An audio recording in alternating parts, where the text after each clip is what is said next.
Welcome to the Big Game Hunting Podcast, where we help hunters like you prepare for the big game hunting adventures you've always dreamed of. Now, here's your host, John McAdams. Hello, John McAdams here. Welcome to episode 354 of the Big Game Hunting Podcast. This is the first episode in my first of two Africa hunting mini-series I will produce in 2025, and I have a very special guest joining me on the show today, Tanya Blake. Now, depending on how long you have been listening to the show, you may recognize that name because she was Phil Massaro's professional hunter on the leopard hunt he and I discussed in episode 293. Now, Tanya is a Zimbabwe-based professional hunter who outfits hunts for a number of species, but leopard are her specialty, and that is what we're talking about today. Buckle up, folks. This will be a great episode. She has a couple of very interesting stories to share with us and drops a lot of knowledge about leopard hunting. But before we get into that, I have one short announcement for you. I recently spun the Big Game Hunting Podcast off onto its own specific YouTube channel. Be sure to check it out and subscribe to me there if you'd like to listen to podcasts on YouTube. Link is in the show notes. Now, let's get started talking to Tanya about hunting Mr. Spots. Well, good afternoon, Tanya. Thank you so much for joining me on the podcast today. Afternoon to you too, John, and thank you very much for having me. I am honored to be on your show. Well, it is awesome having you here. I've heard a lot about you. You and I have met each other a couple times at safari shows, but this is the first time you and I have had an opportunity to just sit down one-on-one without a bunch of distractions and just talk hunting. So I'm interested to really dive into the details of your leopard hunts today. And so to start off with, can you share a story of an especially interesting leopard hunt you have guided at some point in your career? Well, definitely. So the story that jumps into my mind is for several different reasons. Being that not a lot of people understand how leopard hunting fits into hunting from a conservative side. And it was a bit of a Hail Mary leopard hunt. It was during COVID, and I had a very special friend who, under very, time-pressing circumstances, only had a certain amount of time to get to Africa and be able to have the opportunity. So when opportunity struck, we managed to get him in. I think it was one of the first flights ever that Emirates did over to Zimbabwe, and he managed to get on it and come over. And so for those of us who do not know much about leopard hunting, the later you hunt these cats in the year, the harder it becomes, because Zimbabwe is extremely hot from end of September, October, November. End of November, our rains start to happen. So October is kind of known as suicide month in Zimbabwe for the heat. And from a leopard hunting point of view, it's not impossible, but it's not great because your baits go off within 2 days, and it's extremely hot, and the cats become very, very early morning night feeders, just because for them to move around, they like to move around when it's cool. They like to, just like human beings, we normally, generally humans have lunch and then they go nap. So cats are not very different in that sense. So anyhow, there we were in the middle of October, trying our hardest to get baits to last more than a day. It was an extremely hot year because Zimbabwe had a lot of drought. So we had 3 active leopard baits. When I say active, I mean that there are cats that are feeding on those baits, whether it's, early morning or late afternoon. And as it would happen, the heat was so bad that every trail camera that we had put up, the batteries were swelling and popping in the cameras. So we actually had no idea what kind of cats we were looking at, and it kind of took us back in time to have to look at the tracks and look how much the cat had eaten. So it was pretty awesome for us because it was kind of like going back to your roots, and just, trying to use everything else other than all this technology that we are drowned in these days. Mm-hmm. So anyhow, we sit on the first cat, and just so happened he had a very large track, and he seemed to have eaten quite a lot. And we, sort of looked at the place in the sand, which was over a riverbed. So where, his body had laid in the sand, and we just felt like it was a very big cat. And, with size comes age a lot of the time with the cats. So anyhow, there we sit, and obviously it was going to be a night hunting experience. So at about 8 o'clock, we heard a cat calling from up the river. So we were super excited, super stoked. And behind us, we heard a bunch of like branches and sticks breaking, which obviously to me was, oh gosh, we've got a herd of elephants coming up behind the blind. So it being pitch dark was, now my very good client was starting, he started to get the giggles, and, it was a great time. And he was such a wonderful person that he didn't panic or whatever. So we had to get out from our blind and get down the riverbank in front of us and sort of hide in front of it.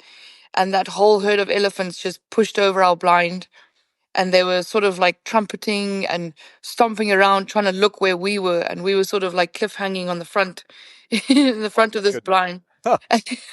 So, and my client leans over in the moment of dust flying everywhere, elephants trumping. He goes, "Hey, do you think we still have a chance with this leopard?" So I'm like, you know what, Jay, anything is possible. So we hung out there for about 40 minutes, and the dust settled, no pun intended. And we kind of just sort of went back to where the blind was. And, I put up some shooting sticks, which were now sort of broken and crumpled and stuff, but we managed to put them up again. And we just sat there for about 2 hours hoping that something was going to come of it. Anyway, early hours of the morning, around about 3 o'clock, we heard munch, munch, munch on the bait. And I looked up with my thermal, and sure as nuts, there was a cat. So I, got Jay already. We were super excited, and boop, on goes the light. And, Jay was like, "I've got him." And I was like, "No, no, no, no. Just let me look." And, for a hunter, this is one of the hardest parts of the entire experience, is without trail camera pictures to be able to judge him. I had to judge him off the bat. And I just honestly felt that he was not quite there yet in his age. Zimbabwe has a minimum age of 4 years that we, are allowed to take leopards. And from a conservative point of view and a trophy point of view, we like to leave them, most of the time to much, much older, like between, 7, 8 years old is, the older you can leave them, the better it is, So we just felt that unfortunately that's not what we're looking for. So it was high adrenaline, but big disappointment. But we let that leopard live. So anyhow, the next day we bombing around the place, checking our baits, and we had found another bait where we had a really nice track. And so we had decided that we were going to sit on this again. But once again, the cameras weren't working. Just the heat was extraordinary. I mean, sitting at 9:30 in the blind, just sweating. It was like 37 Celsius. It was really, really hot, shame. So we sat there the whole night, and nothing ended up coming in. So now the morale was starting to really, really go down, considering that I had said no to the only cat that we'd seen. And, it was a lot of pressure. And anyway, so for 3 days, we had nothing come on any of the baits, and we were devastated and starting to live in Regret City. Um, but whatever, we said our prayers, and we managed to have a bait get hit by one of a springs, and the only thing we could really use was a big baobab tree, and we put a pop-up against it. Anyhow, and there was a male and female track at that bait, and so you have to be extremely careful because there's a massive fine if you shoot a female by mistake. But not only that, in yourself, it's not a very proud moment to take a female. So we knew we had to be very careful. So there we sat, 8 o'clock, and here comes the leopard and plopped up in the tree. We popped the light on, and it was the female. So it was a really cool experience because, Jay got to watch her eat, and, that's the best part is those last few seconds in a leopard hunt when when you get to watch them and the way they move and how they're eating, how they're standing, and so that's the moment in time where you hope the client just breathes, thinks about shot placement and calms down. And so it was really nice for Jay to be able to look at the female and, pick out a spot on her body and see the way they move and kind of, get ready, hopefully for a male to come in. So that was a pretty awesome experience. She went off, and then about an hour later, another cat came up, and I put my thermal and I was looking at him and I thought, wow, that is a massive, massive cat. And he jumped up in the tree, and I switched on the light. And there's moments that they talk about, when you're cat hunting is, you don't want to have to look at a cat, whether it's a lion or leopard or, whatever you're shooting in, to be like, okay, well, he's got this, so he's kind of got a good thing there. He doesn't quite look as big here. So, you want to look at something and be like, wow, yes. You should instantly look at it and just be like, oh gosh. So that was a moment where I was just like, wow, he was dark, dark, dark, like almost brown on his back, just old. He had one eye. He had absolutely no teeth in the front, top, and bottom of his jaw. His skin was just drooping, like from the bottom of his chin all the way down his stomach, just a rock star of an old cat. And you could just see gashes on the side of his ear and his neck from where he'd obviously been fighting. So, I mean, he was the perfect cat. And I was like, I started shaking in my boots and I was like, okay, okay, okay. I was like, okay. And I'm doing the J, when you have a chance, when you're ready, my friend, just breathe. And I'm more talking to myself anyway. But I'm like, when you're ready, my friend, like just squeeze gently when he stands nicely. And he's like, okay. And as sod law would have it, he went and stood behind this other fork and pulled the whole bait up and started eating behind where there was no shot. Oh, geez. So I was like, oh my gosh, you must be joking. So he stood like that for about 20, 25 minutes, and half the time he was just like heavy breathing and whatever. And I said to Jay, the minute you get a chance, and he was like, I hear you, I hear you. Anyhow, we heard another cat calling nearby, and there's a difference in the sound between the male and the females, and it sounded like a deep, male. And he just suddenly stopped and dropped the meat and jumped out the back of the tree, like away from us, like quite a height that I wouldn't expect him to jump. But anyways, he plopped down and off he went into the brush, and both of us were like, oh, now what?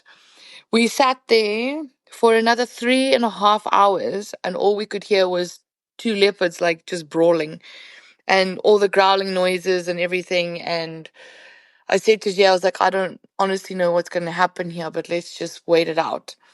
At about 3:30 in the morning, I heard a sound and I looked up and I said to Jay, okay, there's a cat coming. So we got ready, and I popped the torch on. And Jay's like, I'm on him. And I was like, wait, wait, wait, don't shoot, don't shoot. And Jay's like, I see, well, I don't know if this is aerial, but he's like, I see his jewels. And I was like, I said, Jay, I see too, but it's not the same male. Mhm.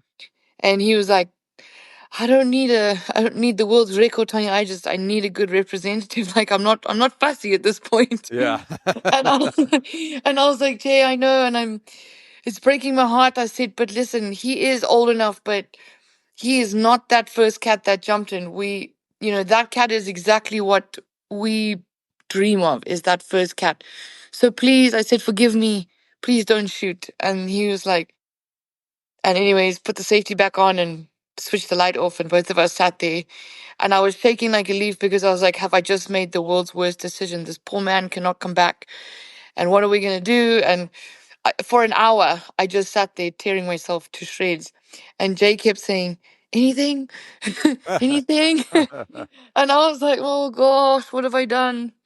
Anyway, lo and behold, like quarter to 5 in the morning, it was still dark. And I just heard like a crunch, and I had missed the leopard walking up. Anyways, I looked through my thermal and I said, it's in the trees feeding. He is standing nicely. I said, just wait for me to say it. And he's like, okay, okay.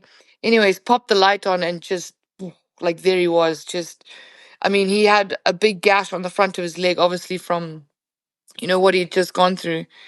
But Jay made a perfect shot and he just plopped right out the tree, and that's where he was at the bottom of the tree.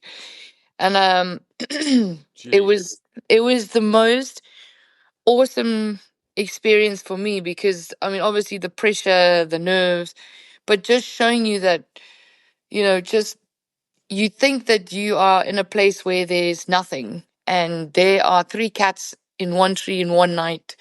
Just unbelievable. So it always sits with me as one of my favorite because it was probably one of the hunts where I've worked my hardest and been rewarded with the most beautiful cat. My goodness. So that very first cat you guys encountered, did you say that that was technically a legal cat, but not the sort that you wanted to take? Yes, sir. Okay. So you guys could have done that. You guys could have legally killed it. It wouldn't have been, no one would have gotten in trouble for it, but it's not the right conservation move. But the fact that you guys passed on it, you got to see a total of 4 leopards on that hunt and take an absolute monster then too. Yes, sir. Ooh. And that's the hardest thing is sometimes like, because so many people that I've hunted with have, said to me, actually last year, 3 people said that they had come several times and walked away empty handed, and that is not an option. And 2 out of those 3 hunts didn't quite go as hard as this one that I just told went, but, as near as damn it. And, you, if you just trust the process, you get rewarded. And I think that's the greatest thing about cat hunting. Yeah, my goodness. So we'll talk about some of those things that you mentioned in there, the legal aspect of it, your shot distance, and all of that stuff here in a second. But let's talk about you. You're originally from Zimbabwe yourself, right? Yes, sir. And when did you become a professional hunter? I qualified in 2014, but I started my journey in 2009. Mm-hmm. Yeah. Yeah, and I actually come from a hunting family, so that's where it all stems from. But, when I first tried to make my way into the industry, I wasn't able to kind of get jobs in the hunting camps because there hadn't been a woman, in over 40 years. So it was kind of like a taboo thing, is Yeah. how I felt about it. And, I got a lot of disappointments and turn downs and letdowns.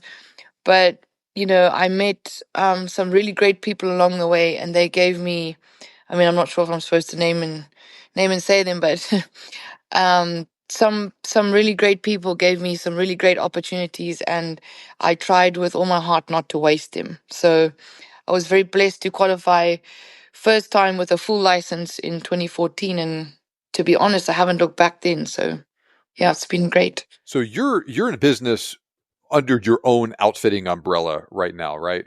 Yes, sir. And so where have you hunted, just very briefly, where have you hunted in the past?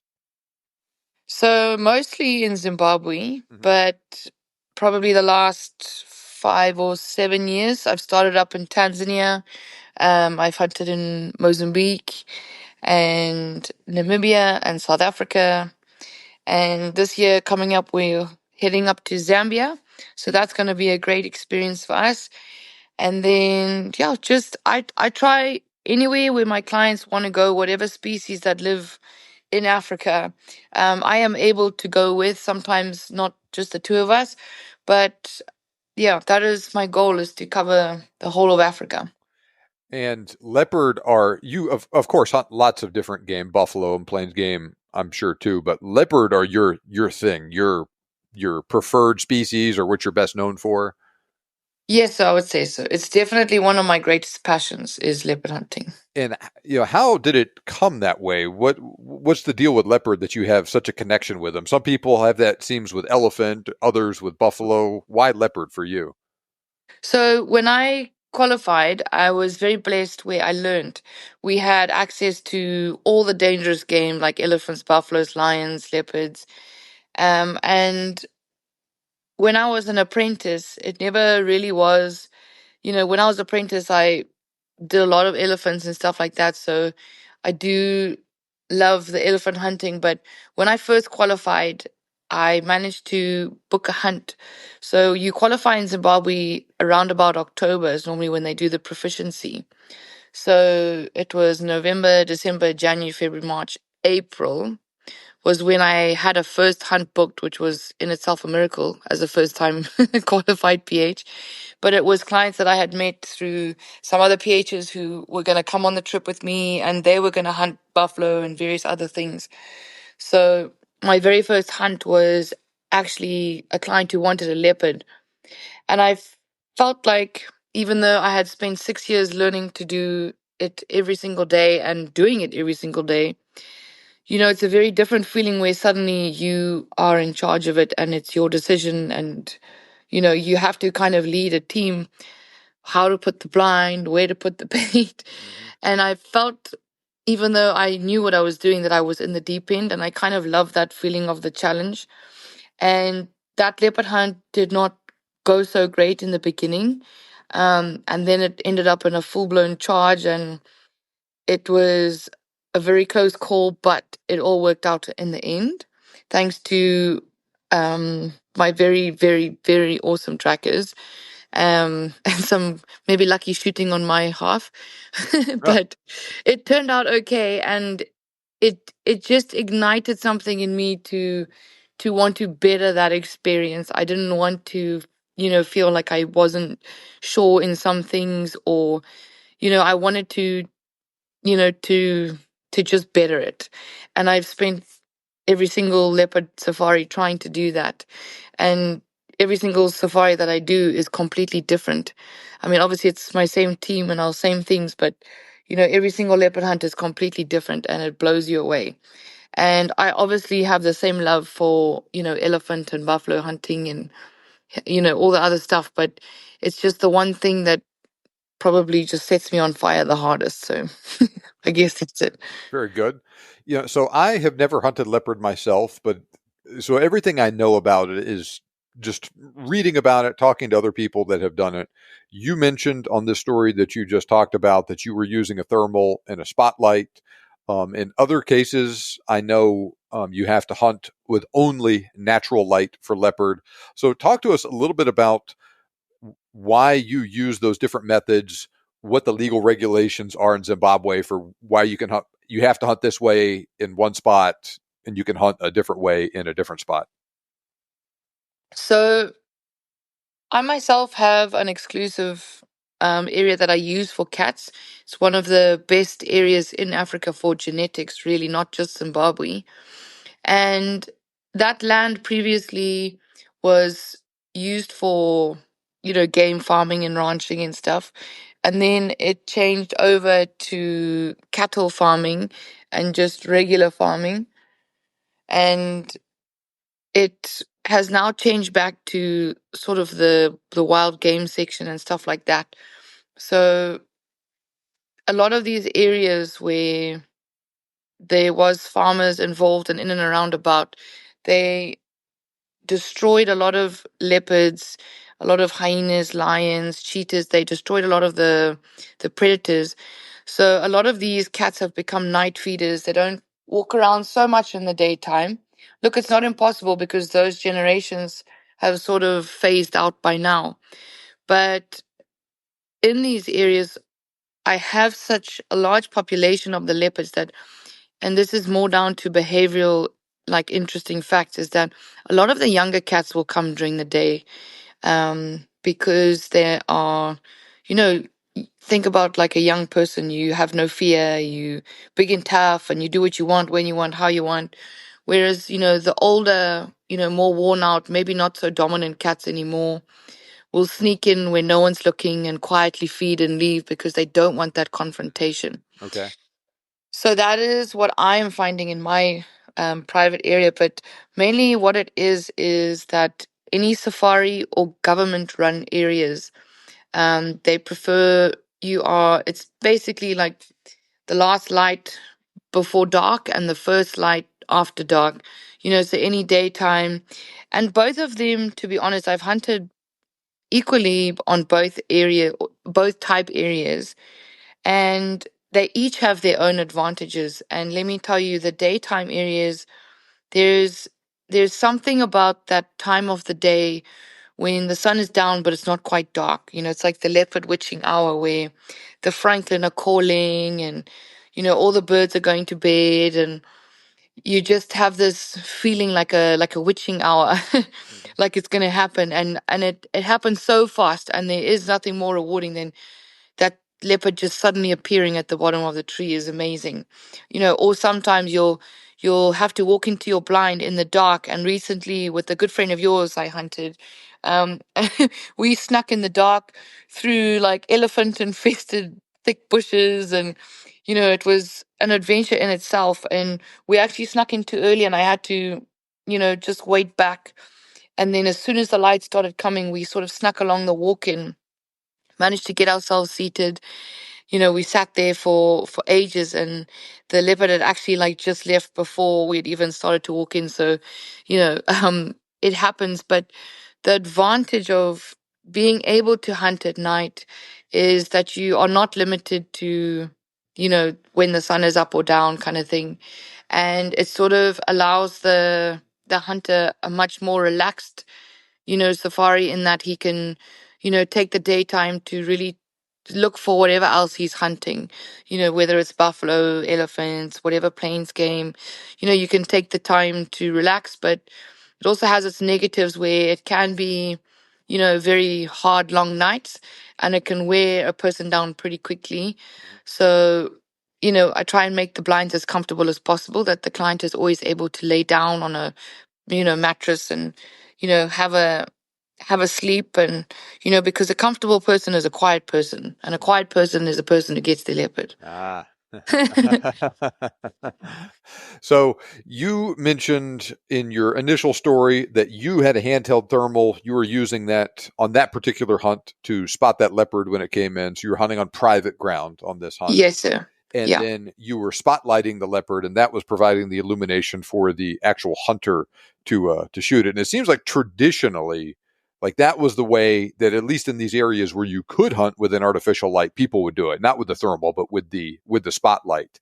Have you guys, for the most part, made the switch over to your shooting with a thermal, where you're legal to do that as well now?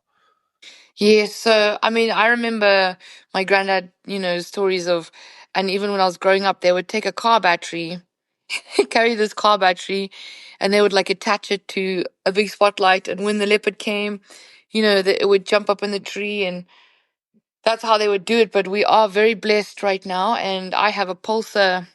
For me, it's a game changer because, so how we normally do it is not putting a torch as such or a flashlight in your hand and pointing it out, because sometimes the cats will see, they'll see where that light comes from, and if you don't take the shot, they will sometimes come and walk around and inspect it and bust you. So there's these awesome like rheostat type lights where the light is set in the tree, and you can slowly turn the light up, giving, and it starts to illuminate the area where the cat is, and all the client has to do is tell me like, I'm good, I can see, so that it slowly comes on. It sort of simulates the moon coming out type thing, as opposed to just a bright spotlight on them.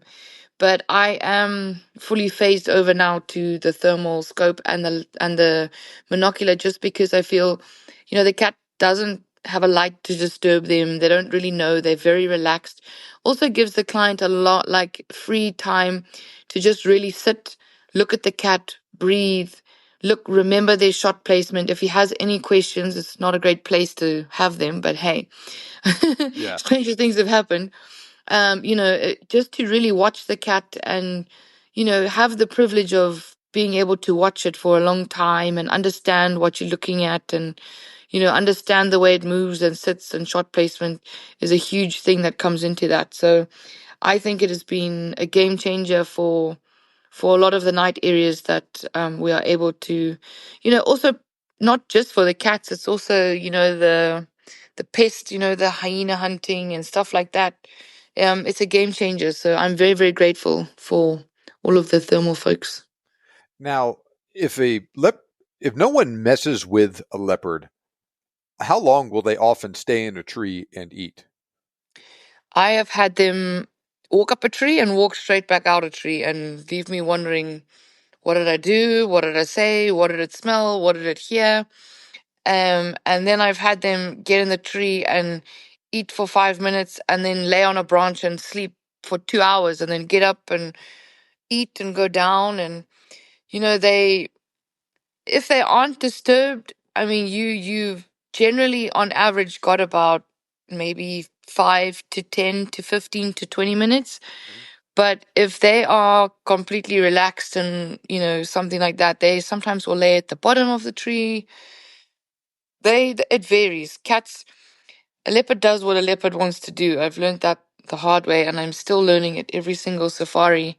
Just when you think you know what they're gonna do, that's part of the beauty of them is they just Mm-hmm. they just do what they want to do. So, but on average, you're looking at about a 10-minute window. So, in contrast to, say, a hunt like Phil did, where he's hunting on government land and you're hunting only with the aid of natural light, and when the sun goes down, you can't see anymore. Like, that's it. And you have a legal cutoff on your legal shooting light. Like, the clock is ticking towards it. Every second that goes by, you got less and less time, and it's getting darker and it's getting darker, and you're waiting for the leopard to show up and for the leopard to climb the tree and for the PH to be able to identify that, okay, this is a legal cat. This is a cat that we want to take. Wait for the cat to turn and give you the right shot angle that you want. All of those things, your anxiety is just going through the roof, Exactly. and it's getting darker. And contrast that to hunting at night, where you can hunt all night long if you need to. You can, like you said, you can take 1 or 2 minutes sometimes, settle down, wait for everything to be perfect, and then make that shot. Yep, that's pretty much it. But I mean, and that's the beauty to me of the daytime hunting is that that extreme like pressure, like that leading up to that shot. Sometimes they come in at like 2 in the afternoon, and you could watch them for an hour if you really wanted to. But like Phil's hunt, we worked extremely hard. We had sat on, several different other ones, but that was really the cat that we wanted. We followed him from two different baits to onto a third bait. He was just giving us the runaround. So, and it was, Phil made an incredible shot because it is a lawful thing to cut off when your light cuts off. But, you have what the rule is basically, or what it is up and what it leads to is, I can see a certain amount of cat with my binos, and he can see a certain amount of cat with his scope. And that's where I guess all of these modifications coming in with all of these awesome scopes and low light things, you know, for me, I just need Phil to tell me I can't see. And then we sort of just back off and then we'll have to leave.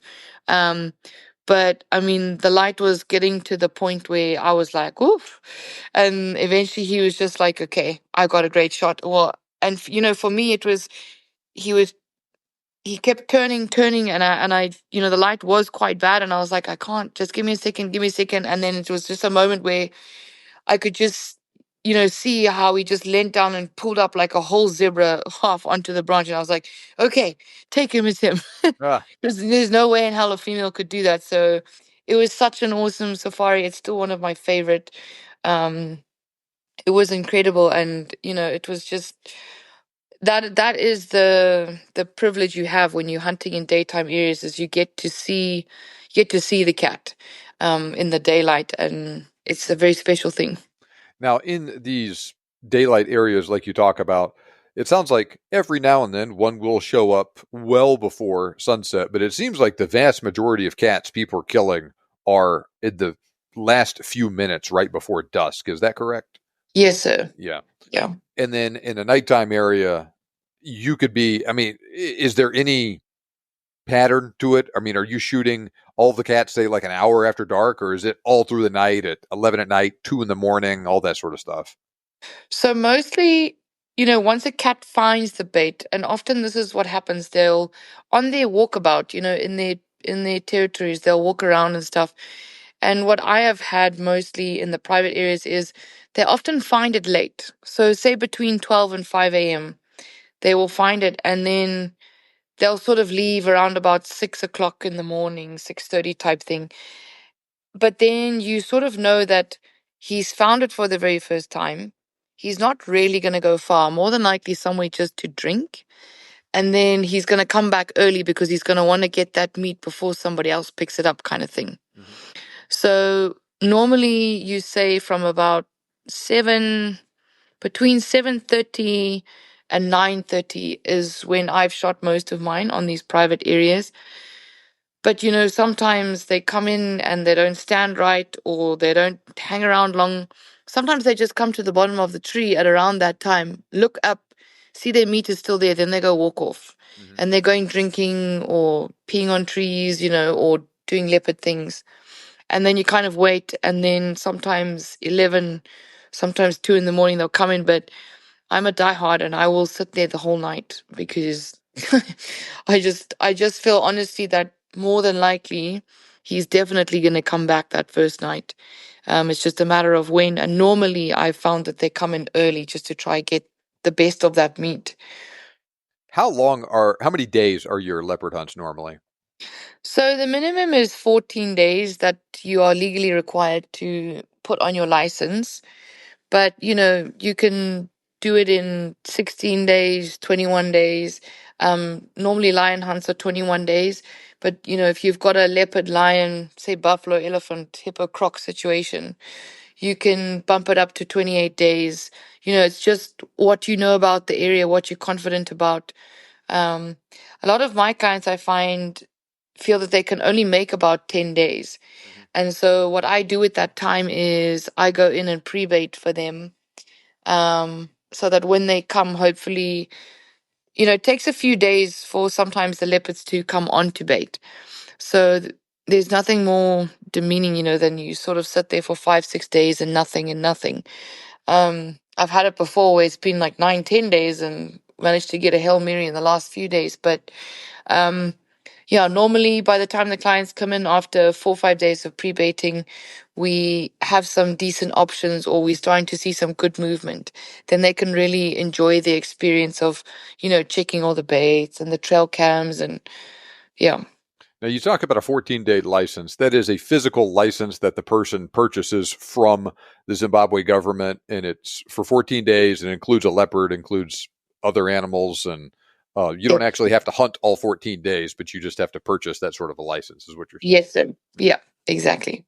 So you talk about how they're normally 14 days, sometimes longer. You can pre-bait for someone, especially if they can't hunt for the full 14 days. They can only come for 10 days or something like that. Yes. And then you get all these, how many, and I'm sure it varies depending on the area. How many baits do you like to have out at a time? So myself, I prefer to have at least 10 to 12 baits up at a time. And what sort of animals do you use for bait? Preferably zebra.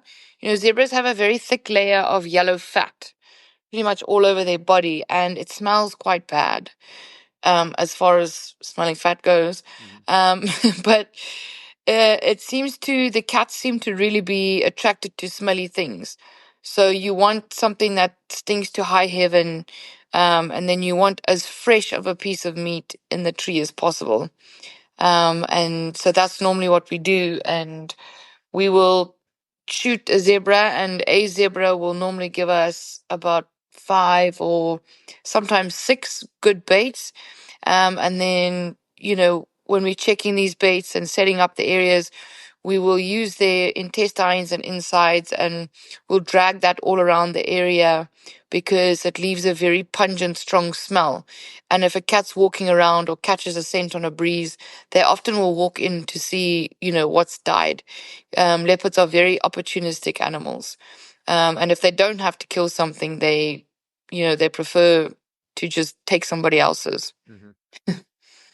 And so you set up all these baits in areas that you think, well, I guess, here's another question. What makes you choose this spot versus that spot to hang up a bait? So leopards have territories and they very often will walk their territories. And cats prefer the path of least resistance. So you're looking at roads, paths, in and around water or leading to water or an area where you see like a lot of plains game concentrated, you know that the leopards are going to be hanging around there trying to catch food and stuff. So really what we do is we look out for the tracks, and where we see a big male, a big male track is where we will start to concentrate our baits on.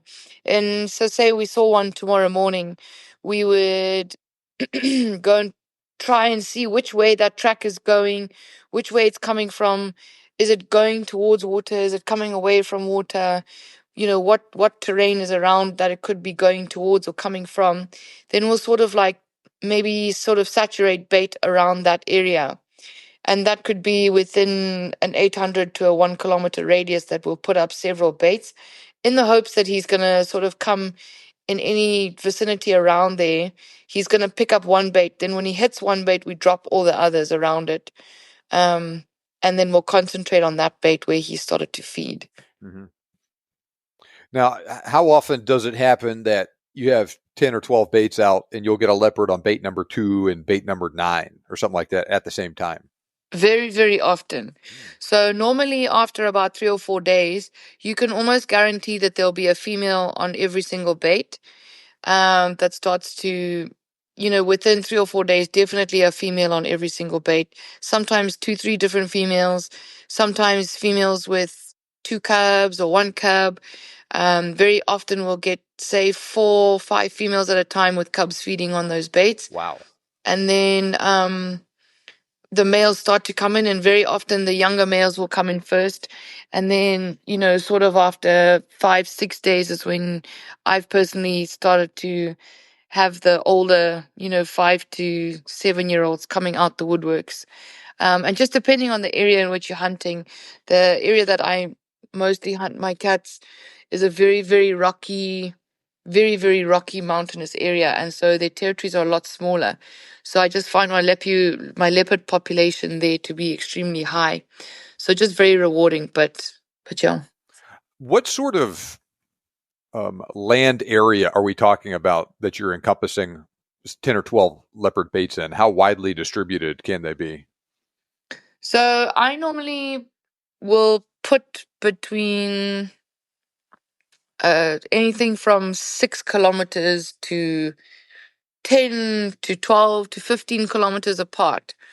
And that just depends on what water is around, whether the springs are flowing, because, everybody has to drink at some point. And so we don't put any baits over waterholes or on waterholes. But, the property has a certain amount of, places with water. And it's a massive, massive property. So the good thing about it is that, obviously we have our favorite spots where we seem to have a lot of success, or say, 2 years ago we had a male there. And what I've done is build up a bank of information, because leopards are unique with their spots. So, left, right, front, back. We have a, what do you call it? Like a record of, which males are in which areas. And, so what we'll do is we'll say, okay, 2 years ago we had a male who we put at about, 3.5, just 4, so 2 years later, if he's still around and he won the war fighting to become the big guy, or whatever, we'll put up baits in that area and see what comes about. And, it's been very interesting and rewarding to watch cubs grow from, basically 1 year to 5 to 6 years, whether they're males or females, and sometimes they wander off and go try and get another part in territory. And sometimes they, sort of hang around, and we're able to watch them grow and watch them get through their prime. And then when they're no longer in their prime, be rewarded with taking them. So it's all a just a big sort of chess game that you play with them. And, sometimes you're rewarded and sometimes you work very, very hard and you're still rewarded with the experience. My goodness, that's an interesting thing that I hadn't considered until you just mentioned it. How you're hunting oftentimes these same areas over and over again, and so it's not you're not starting from scratch every time No. you're going out there, right? You have a knowledge of the area, you have a knowledge of the leopard, that are there. Yes. Like you said, okay, Yeah. 2 years ago we saw a male here that wasn't quite big enough. This year might be his year. Yeah. So you set up all these baits over this area, and they're set up in either areas where you've historically had success on leopard, or you're just have indications that they're there. You put your baits up, and then you go and you check them every day. And then the day, like the morning that you find that there was a potential trophy male leopard that hit this bait, you're like, okay, this is the spot. We're going to hunt this leopard tonight. Is that how that works? Yes, sir. So normally when I put up all of my baits, I will set up where I would want my blind to go, and we put up a screen. Just if we have to trim any branches and stuff like that, we will put up a sort of like a screen, so to say. Just so that, if that bait does get hit and that's the one that you're going to end up having to build your blind on, if you had to build your blind behind that screen, it wouldn't be such a difference in an eyesore. So, that you're not, if there's absolutely nothing up, and then, you have to build a blind, your cat's going to sort of walk in and see something new. And, that often sometimes is enough to sway them to not want to come back at all. Or they'll come in the nighttime and they'll walk around it and sniff it, and then you busted. So Yeah. yeah, you try to put up something in the beginning, even if it's just something small. How far away do you like to set your blinds from the bait? Personally, I like to be about 65 yards. That's close enough where the shot's not as difficult, but far enough away that you're less likely to disrupt or disturb the cat. Yes, sir. And sometimes clients have issues like last year I did a hunt with a wonderful man, and he had a sleep app machine. Is it called PAP Okay. machine? Yeah. Um, Yeah, to CPAP. it's yeah, that thing. And I mean, I'd never seen one before, so when he sort of came out the woodwork, being like, "Well, how am I going to sleep in the blind?" and I was like, "Oh my!" But he was a trooper, and so what we did was we just did a double blind. So we built the front blind, and we made a nice pathway, and then we sort of put the blind where we stayed about maybe like 60, 70 yards behind that. And then, I've got a motion sensor. So when something comes to the tree, um, you know, I would just, and my trackers, this is where they play a huge part, they're always willing. And I had one of my trackers just sleep in the back blind with him. And every time something, sort of, because the motion sensor will trigger with a genet cat, or, Mhm. a honey badger or whatever comes to see the bait, or, lions or something. And so when, the motion sensor goes and I see that it's the leopard, I see that it's our leopard that we want, then I just, sort of push the other motion sensor, so my tracker gets the motion sensor feeling, and then he will bring the client forward quietly, calmly, and then he was able to take his leopard. So it's not always easy, and sometimes people snore or you have a poor stomach, and you just kind of build your blinds up on a nice big rock where they have space to walk back and use the restroom, or Mhm. cough or sneeze, or you just have to kind of gauge every situation differently with every different client and every different leopard.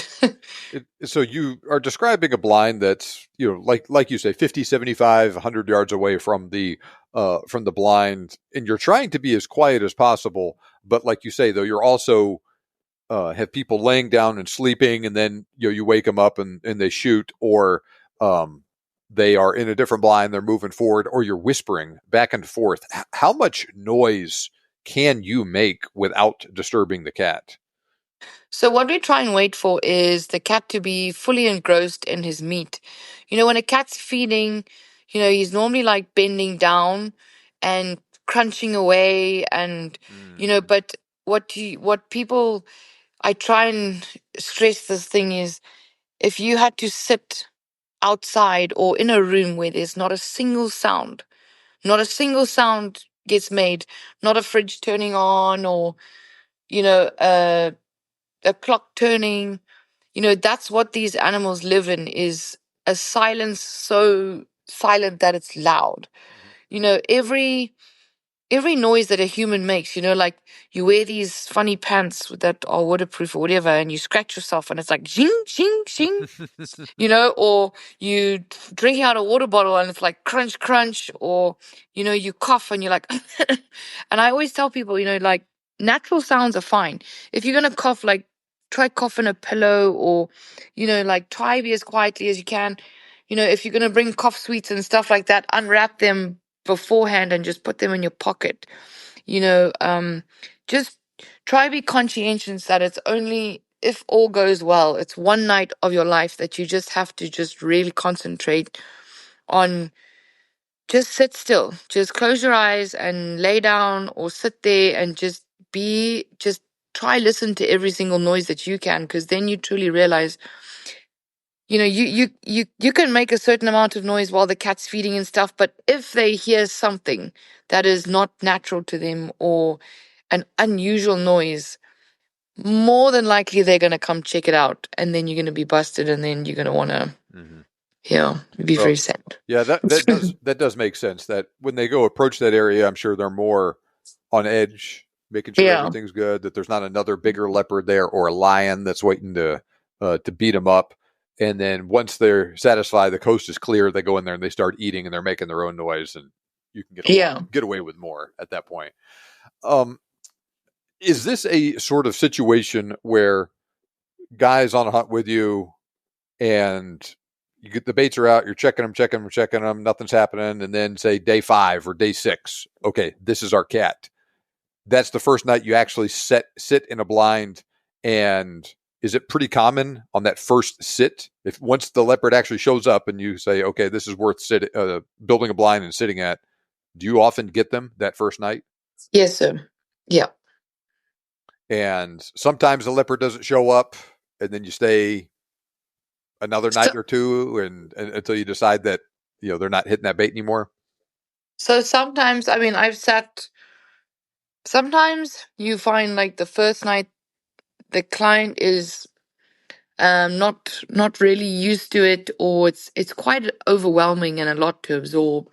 And sometimes, it doesn't quite go as peacefully as you think the first night, or maybe a female comes in and disturbs them, or the leopard just decides to go check out his other territory for a night, knowing that he's got that bait there. And then you'll sit there sort of.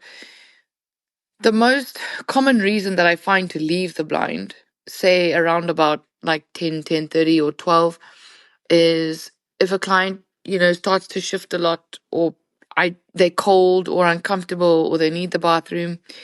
And I've had people ask me before, like, what do you do if someone needs the bathroom? And a lot of guys are like, don't worry, I can pee in a bottle. And I'm like, it's not necessary. A lot of my blinds, I try make them that they are able to sort of stand up and just tiddle out the back. Or if you're up on a rock, just get up and go towards the back and, just go off the back of the rock kind of thing.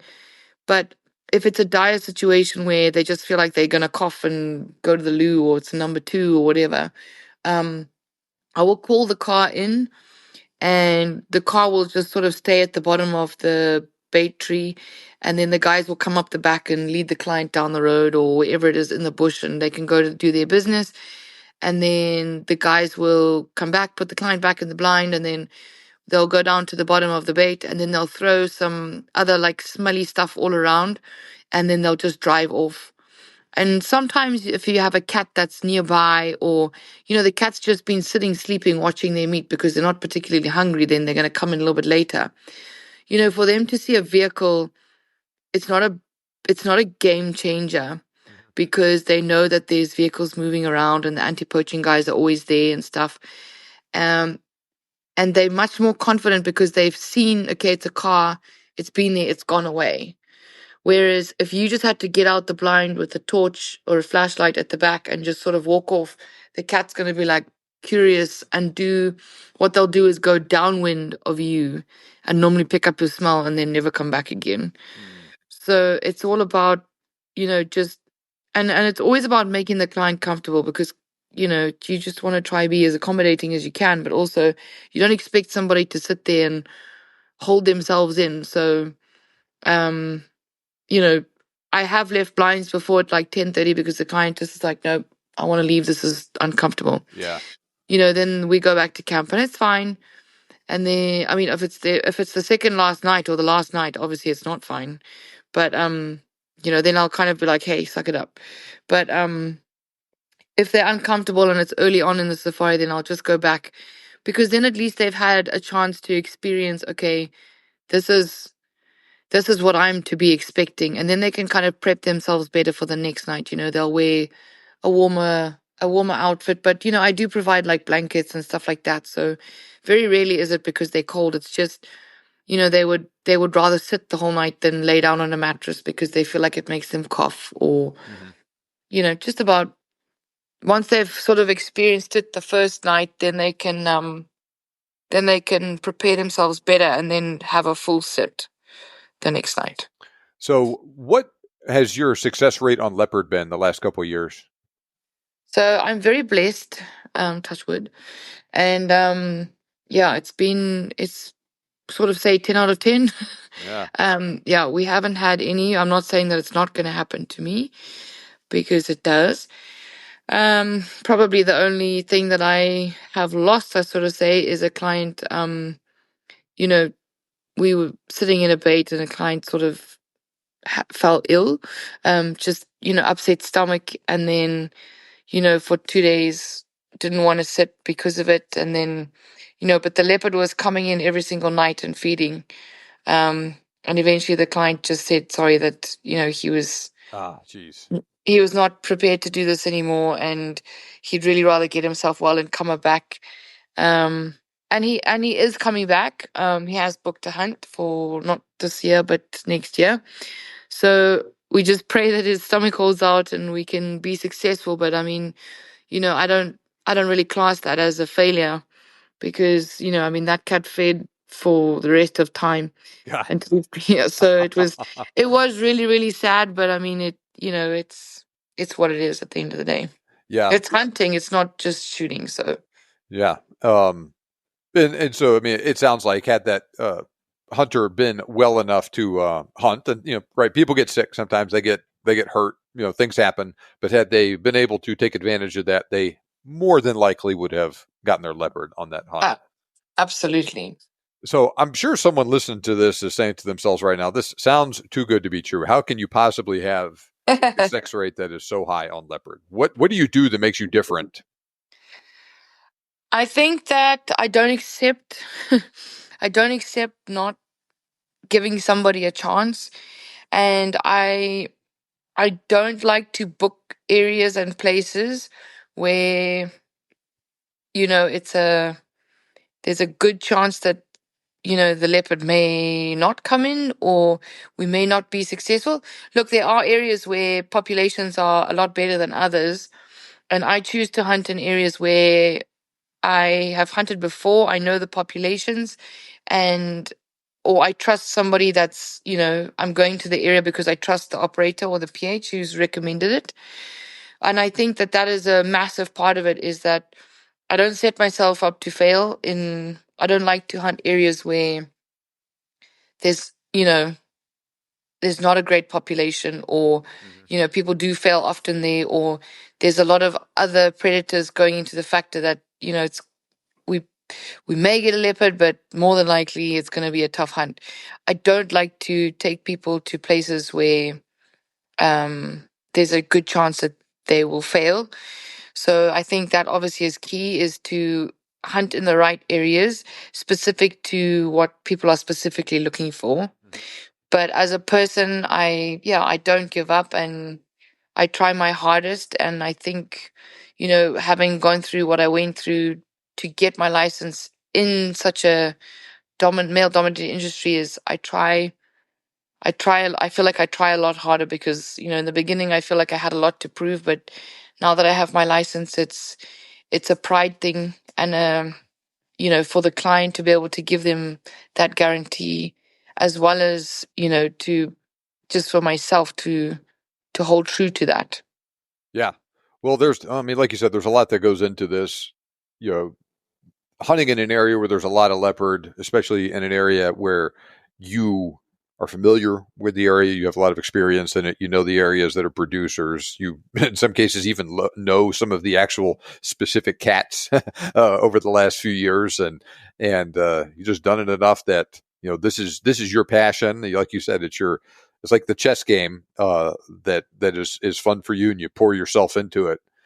So what would you say is the ideal cartridge and bullet for someone to use on a leopard if they're hunting with you?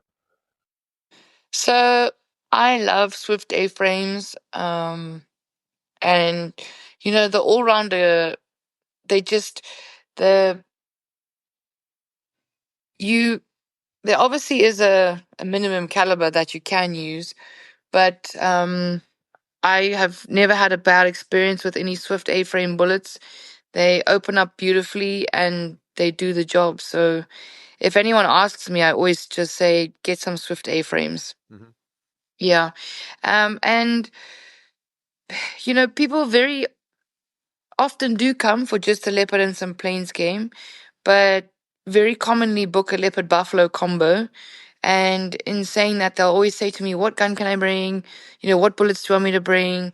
Um, and I'll just say, a 375 is a great, great, great cartridge. Um, Mm-hmm. and you can shoot your buffalo, you can shoot your leopard, and you can shoot something as small as a duiker to an elephant. Mm-hmm. So it's probably the most recommended out of all of them that I would say. But yeah, I mean, I use what at the end of the day, it's whatever gun the client is comfortable to use. A lot of people are, very particular about using their own guns because it's got sentimental value, stuff like that.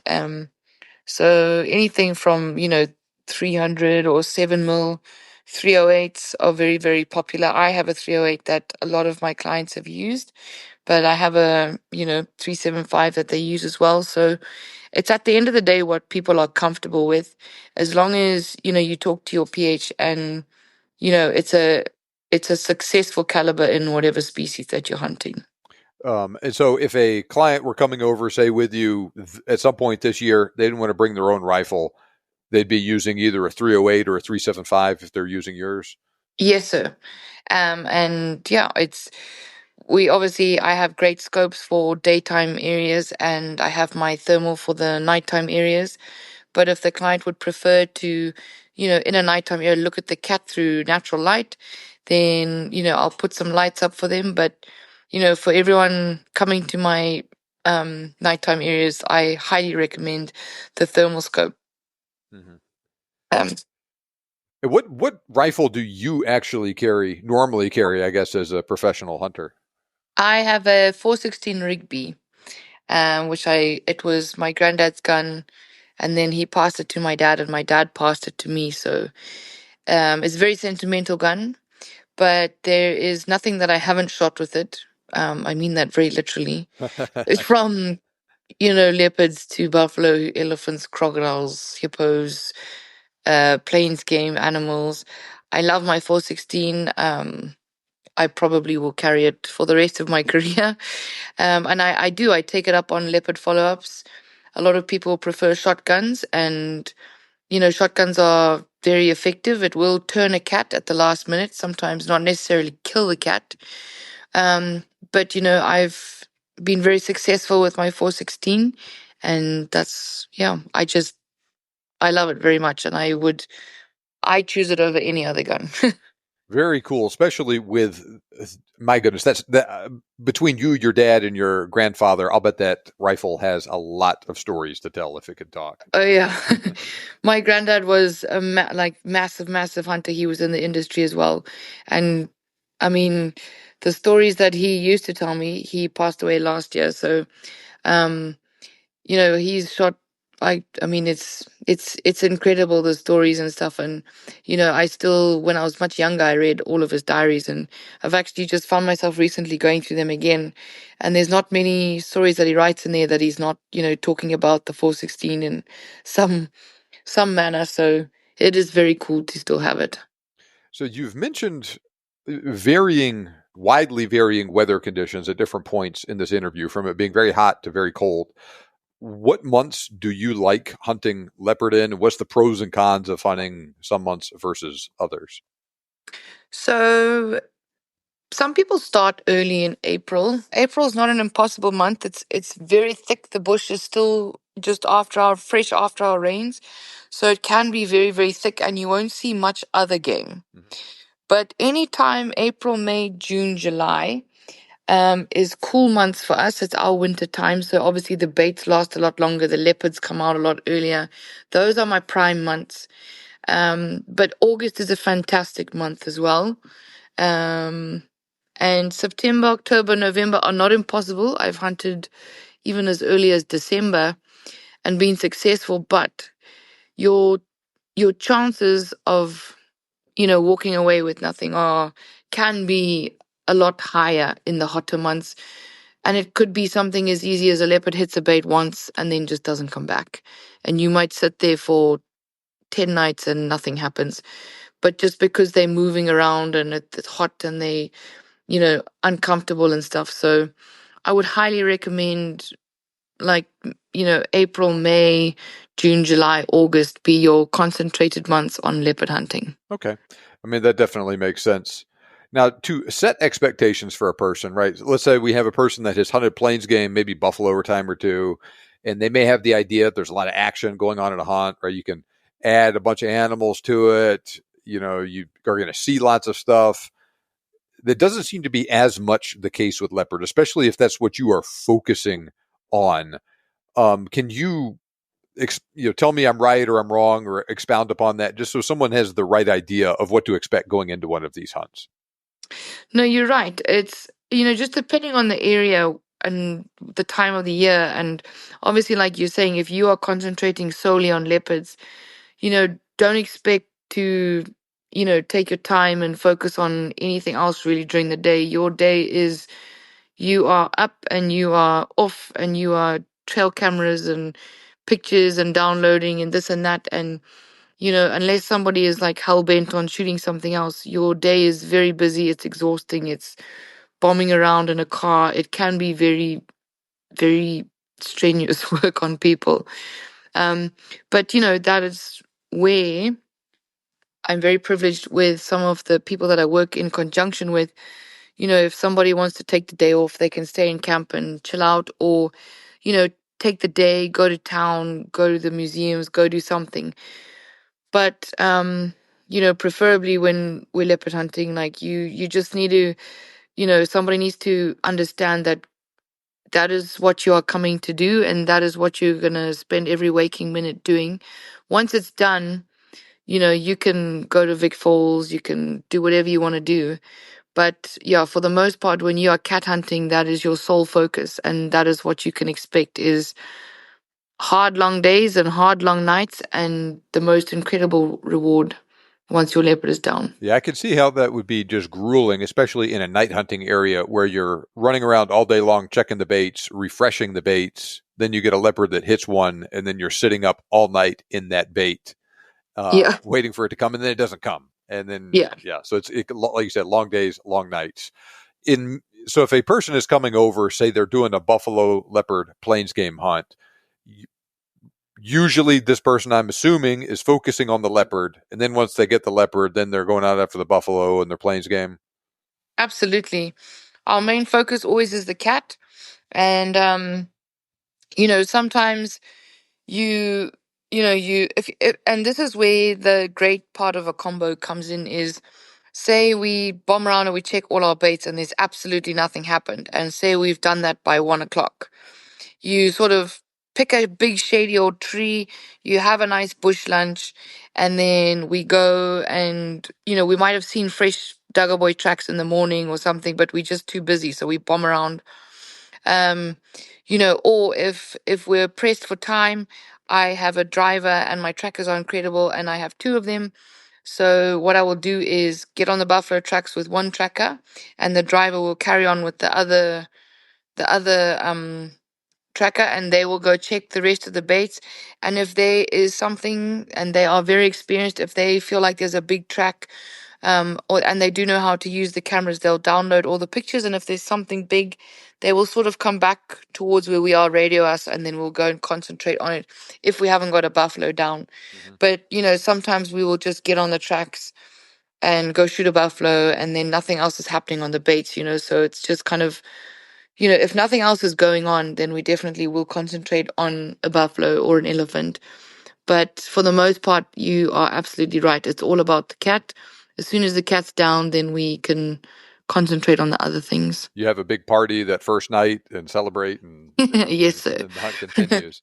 We So, do believe in celebrating yeah. the life's gone. Well, you work hard and you play hard. Yes, sir. And I'm sure this will probably vary depending on the exact area that we're talking about. And we can talk more about that here in a second. But in addition to leopard and sometimes buffalo, what are some of the other species that people will often hunt on those type of hunts? So elephants are common. And yeah, obviously, like you say, buffalo and stuff. But hippo, croc. People like to sort of join two dangerous species together, and then sort of do it in twos, I found. But lots of people are interested in, a lot of the other stuff like eland, kudu, impalas, sables, roans, hartebeest. It all varies like area to area. But yeah, it is very common to put two of the big five together. Where generally in Zimbabwe do you hunt? Generally in the southern part of the country. I was trained and raised in the northern part, down toward the Zambezi Valley and stuff. But my life has sort of led me now down towards the southern part of the country. And that's actually where I'm based out of. I live in a town called Bulawayo, and a lot of my hunting is within, and around that area. So yeah, but based in the southern part of the country of Zim. What's the best way for people to? How do they travel there? Are they flying into Bulawayo? Yes, sir. People will fly into Bulawayo, and either I will meet you and we'll go down to the hunting area, or if I'm already there pre-baiting, then I work with a very good transfer company called Far and Wild, and they will collect you from the airport, and they'll feed you and give you drinks, and it's a good old time, and you'll get driven down into the area. Or, there are air, airstrips on all of these properties, and you can just take a small charter down onto the area if that's, what you'd prefer to do. Now, do a lot of the people that are flying into Bulawayo, do they go there, say, via Johannesburg, or are they connecting in Yeah. Harare? Okay, Johannesburg. Yeah, mostly Johannesburg. So oftentimes they'll fly into Johannesburg from the USA or Europe, stay the night there, and then catch a flight, say, out that next morning direct into Bulawayo. Yes, sir. Yeah. Yeah. So you mentioned elephant. Is it possible to export elephant trophies from Zimbabwe into the USA? Yes, sir. During there was, I won't mention any names, but everybody knows. During the one person's sort of reign in America, they sort of pulled it back in again. But successfully now, people are getting their elephants. And it was never really a problem of getting them exported out of Zimbabwe. It's importing them into America. Okay. And through a lot of guys that work in conjunction with Dallas Safari Club and Safari Club International, they are successfully getting the elephants in, yes. And what it boils down to is operator enhancement reports. We, as operators from Zimbabwe and Botswana, wherever, we all have to show them the research and the conservation aspect that goes into our hunting areas every single day. How much anti-poaching, there's trail cameras put up and down, like, the lions also were going through the same issue as the elephants.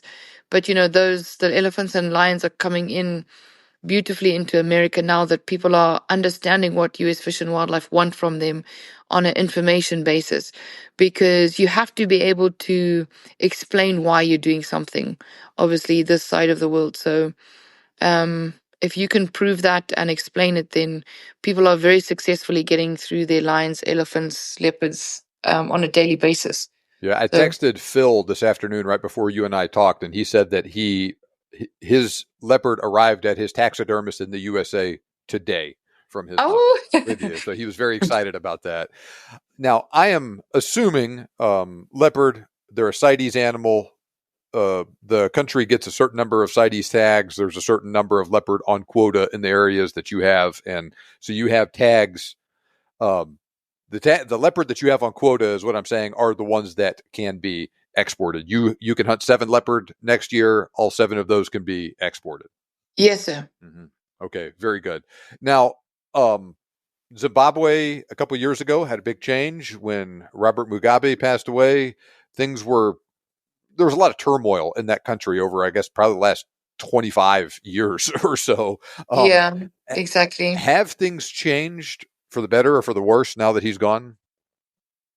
Things have definitely, changed in the sense that our new government that came in has realized the value of the safari industry and the riches that it brings to the country.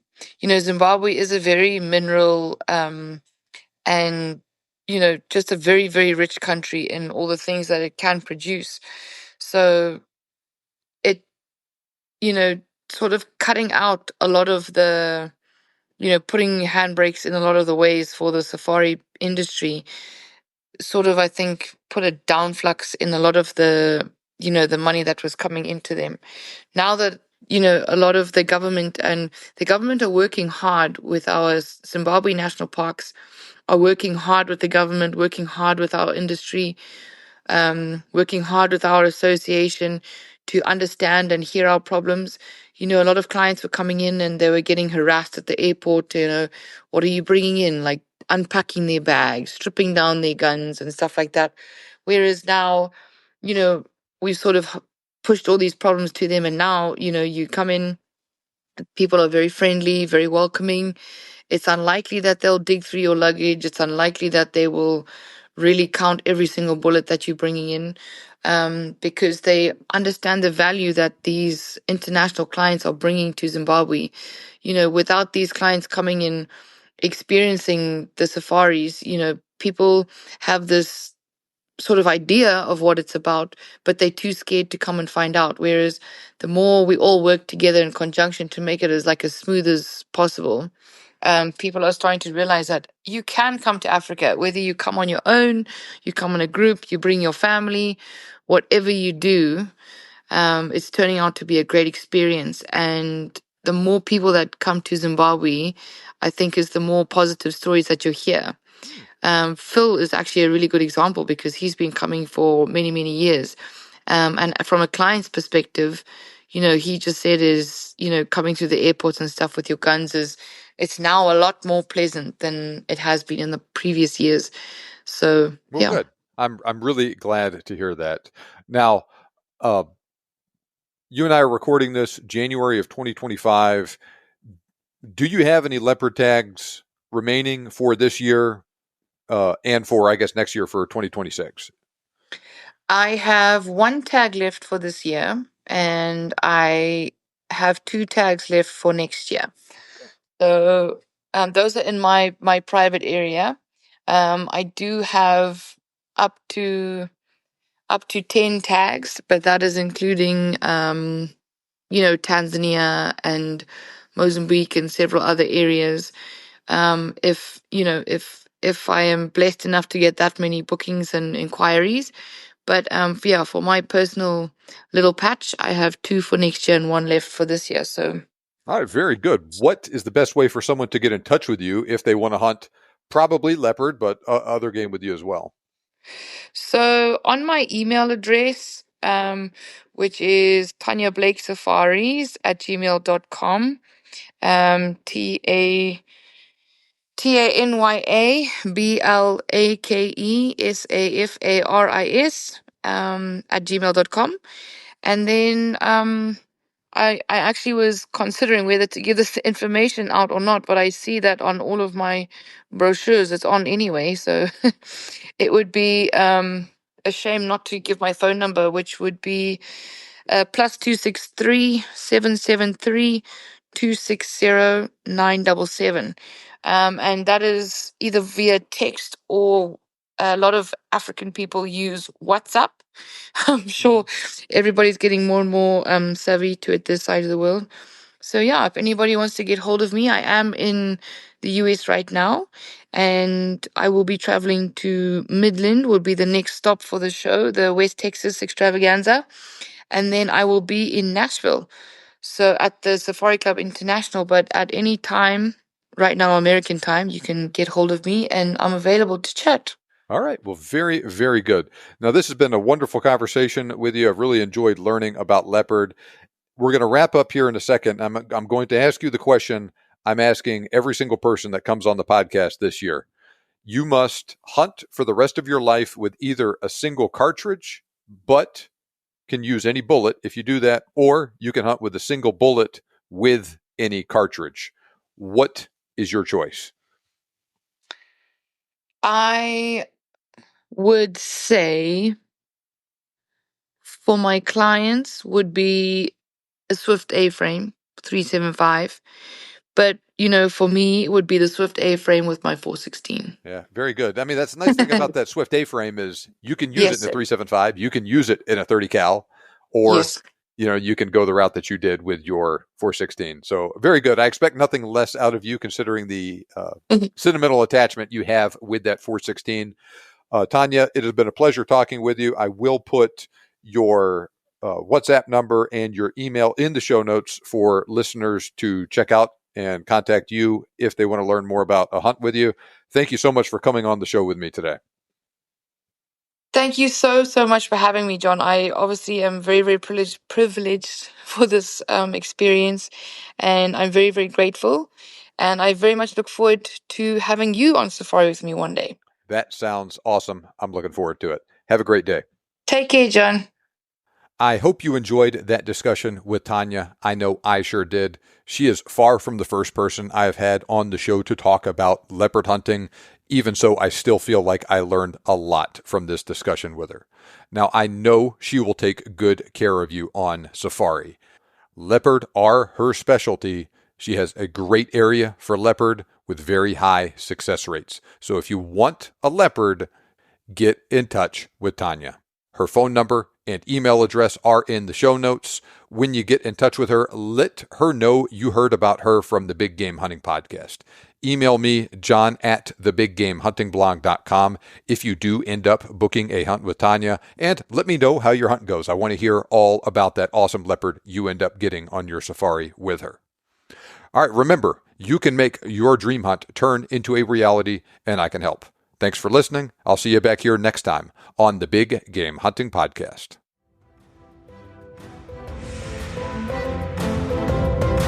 This show may be over, but we have plenty more for you on our website.